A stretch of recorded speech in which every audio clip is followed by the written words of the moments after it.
How to download or install the Lyft app. These are some few steps from which you can download the Lyft app on your mobile device and start using it. So first, open the Play Store on your mobile device, and here you'll see three options on the bottom.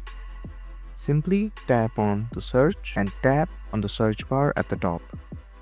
Go ahead and type Lyft. Many people get the spelling mistake, so be aware that the spelling is Lyft and not Lift.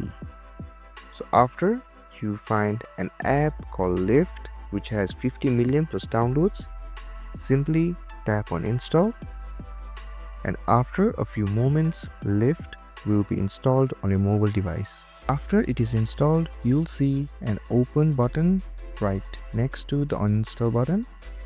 Tap on it and you can start using the Lyft app. If this video helped you, don't forget to like, share and subscribe, and hit that notification bell so you don't miss any of our videos. Thank you so much for watching, and I'll see you guys next time.